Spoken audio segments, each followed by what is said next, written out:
Hello everyone and welcome.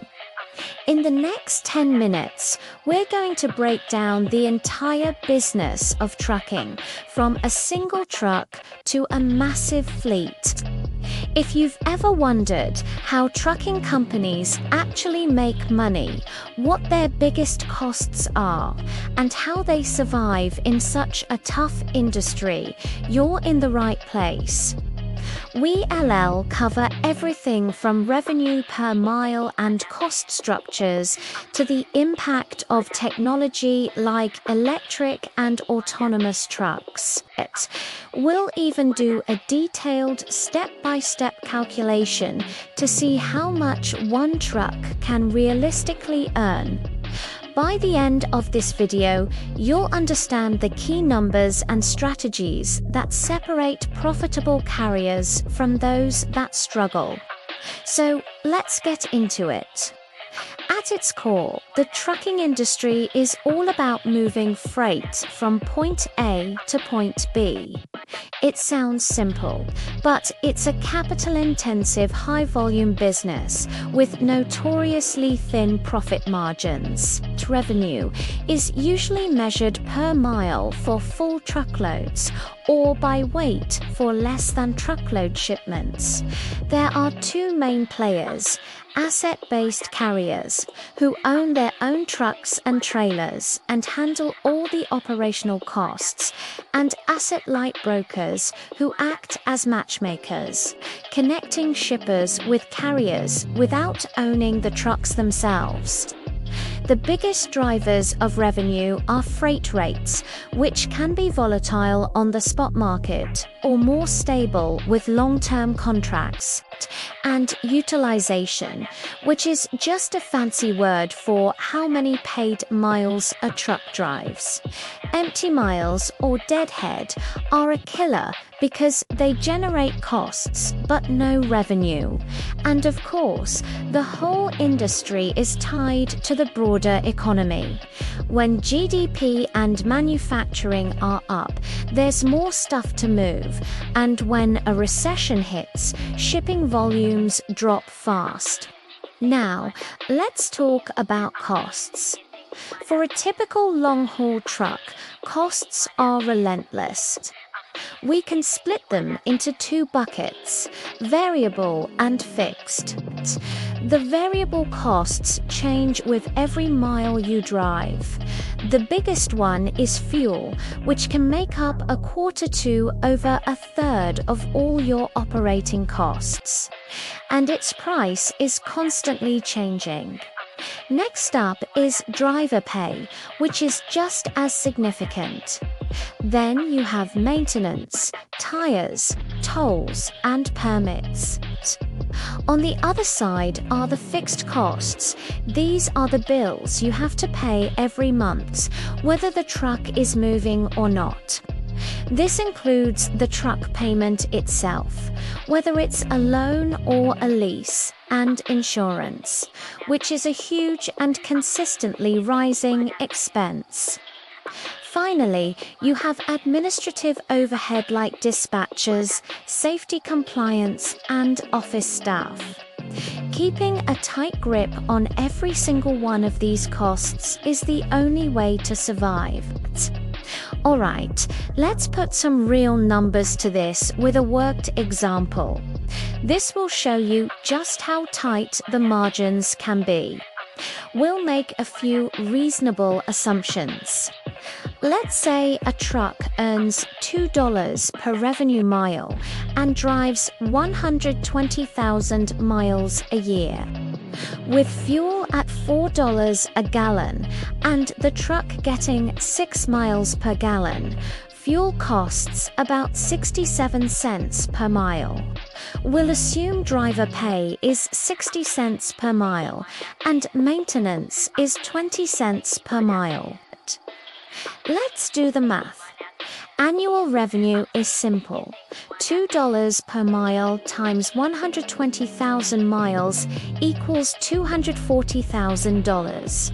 Now, for the costs, the annual fuel cost comes out to roughly $80,000. The driver will earn $72,000. maintenance, will be $24,000. We also need to add our fixed costs. Let's say insurance, permits, and other fees are $15,000 a year. The truck financing or depreciation is $25,000, and administrative overhead is another $20,000. That's $60,000 in fixed costs. So, let's add it all up. $80,000 for fuel, $72,000 for the driver, $24,000 for maintenance, and $60,000 for everything else gives us a total annual cost of $236,040. When we subtract that from our revenue of $240,000, we're left with an operating income of just under $4,000. That's a profit margin of only 1.65%. This shows you the tough reality. A small change can wipe out your profit. For instance, if the revenue per mile jumps to just $2.30, the profit skyrockets to nearly $40,000. That's why pricing power is everything. But given those thin margins, how companies finance their fleets is critical. Cash flow is another major challenge. Carriers pay for fuel and drivers up front, but they might not get paid by their customers for 30 or even 45 days. This lag creates a constant need for working capital.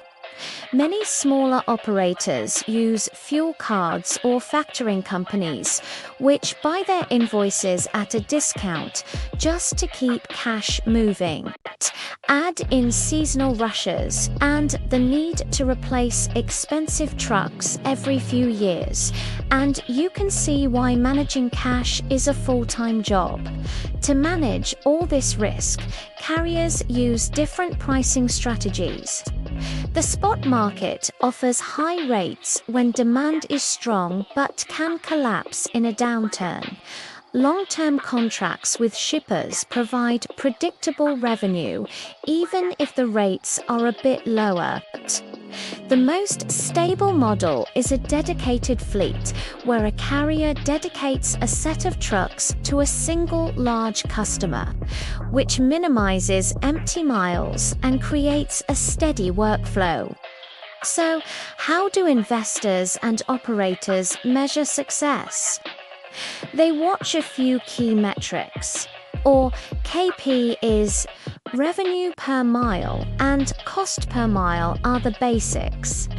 The most important one is the operating ratio, which is simply operating expenses divided by revenue.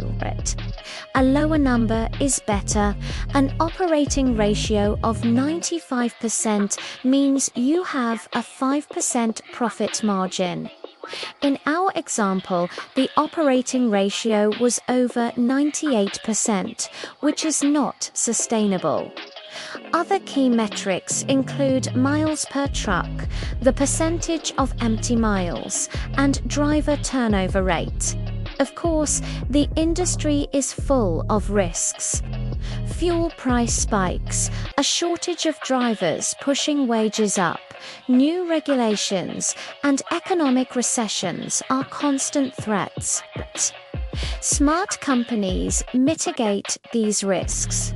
They use fuel surcharges to pass on fuel costs, create strong driver retention programs, and balance their portfolio between spot market freight and long-term contracts to weather the economic cycles.